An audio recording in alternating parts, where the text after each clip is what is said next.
Bonjour à tous et bienvenue sur Drive Emotion. Au programme aujourd'hui, alors d'habitude je vous la montre de l'extérieur, mais là il tombe des cordes donc ça va être un peu compliqué.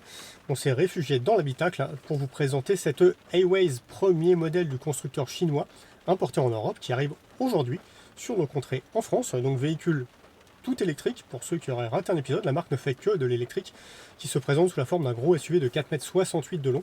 La prise en main, c'est aujourd'hui. On va avoir l'occasion de faire une centaine de kilomètres ensemble pour découvrir un petit peu ce que vaut ce nouveau véhicule chinois de marque Aways. Allez, c'est parti pour l'essai.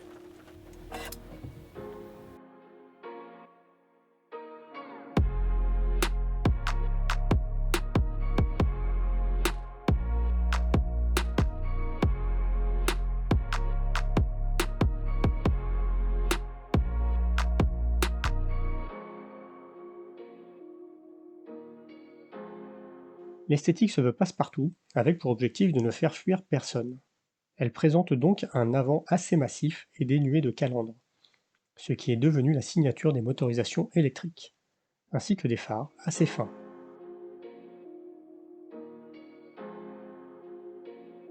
Le profil, légèrement plongeant, masque efficacement la longueur conséquente de ce SUV familial. La face arrière, un peu neutre, est peut-être la partie la plus réussie.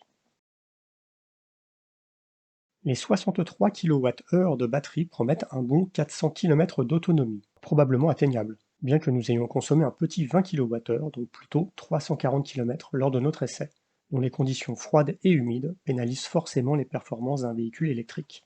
Cela reste dans tous les cas une belle performance pour une familiale de ce gabarit. La recharge peut se faire sur courant continu, 90 kW, ou alternatif jusqu'à 6,6 kW. Forte de ses 4,68 mètres de long, l'habitabilité, notamment à l'arrière, est digne d'une limousine, un peu au détriment du coffre.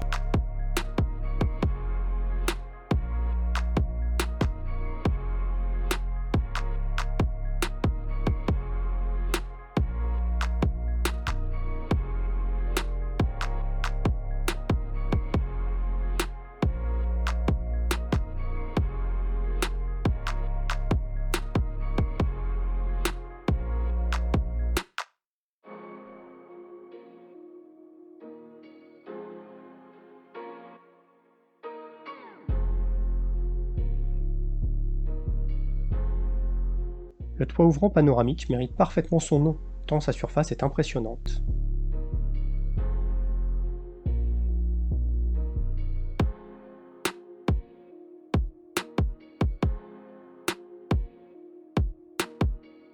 L'interface est claire et complète, bien que quelques ajustements ergonomiques ne feraient pas de mal.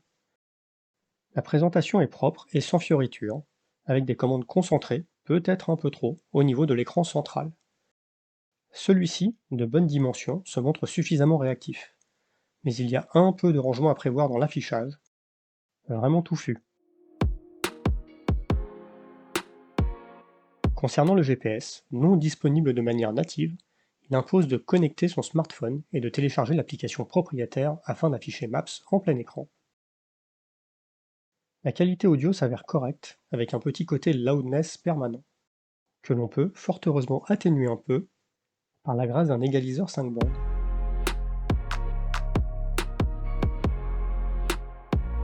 Si la triple dalle LCD présente face au conducteur semble un peu étriquée au premier coup d'œil, il n'en est rien à l'usage, puisqu'elle se montre parfaitement lisible, à défaut d'être largement paramétrable. La dalle sensitive gérant une partie de la clim a la bonne idée d'être indépendante, et cache les connecteurs 12 volts et USB. La commande rotative de sélection des vitesses est pratique, et les caméras font preuve d'une excellente qualité d'image. Il est même possible de basculer sur une vue 3D particulièrement convaincante. Les 204 chevaux annoncés sont bien présents, et suffisants, avec un 0 à 100 km/h couvert en 7 secondes 8, faisant même parfois un peu souffrir la motricité sur chaussée humide. Si l'image des véhicules chinois sous nos contrées n'a pas vraiment évolué au cours des 20 dernières années, les véhicules par eux-mêmes, eux, ont bien évolué. Au volant, c'est un véhicule tout ce qu'il y a de plus normal, tout à fait occidental même. Quelques petits points de détail peuvent nous montrer le contraire, mais franchement, ça vaut n'importe quel véhicule généraliste, européen ou asiatique. Le confort général est l'excellente surprise de ce Highways U5. Châssis parfait, pas super dynamique, mais dans un rôle de familial, habitabilité record.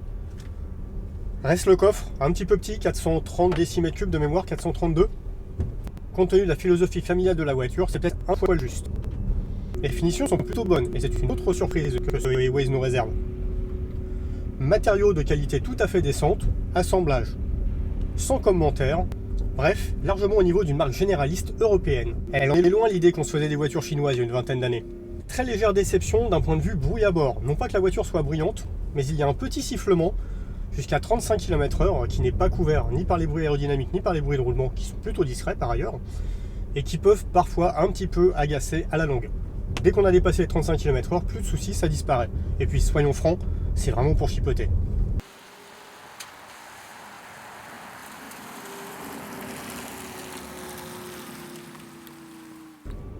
L'instrumentation se veut tourner complètement vers le digital.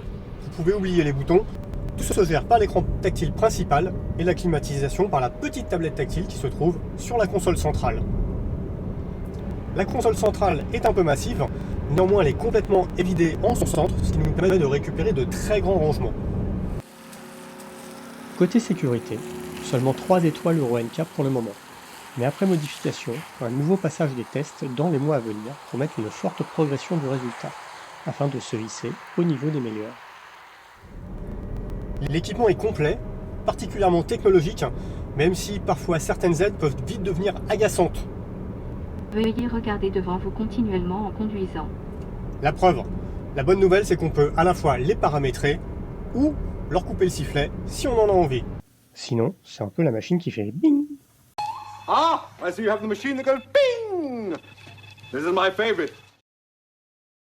Au final, si l'idée d'acquérir une voiture chinoise sur Internet, puisque l'essentiel de la relation client de premier niveau se fera de manière dématérialisée, ne vous rebute pas, cette Highways paraît tout à fait recommandable, avec ses 5 ans de garantie et le support d'une partie du réseau de centres auto feu vert pour l'entretien.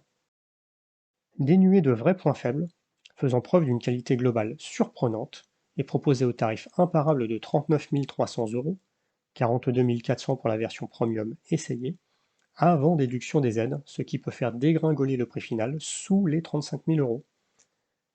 Elle représente donc un excellent rapport qualité-prix et une grande maturité pour une marque créée il y a seulement 4 ans. D'ailleurs, les constructeurs historiques, à commencer par les Européens, feraient bien de surveiller cela de près, de très très près. Comme d'habitude, si vous avez aimé cette vidéo, n'hésitez pas à lâcher un petit pouce, ça fait toujours plaisir, et puis surtout à vous abonner afin de ne rien rater de l'actualité de la chaîne.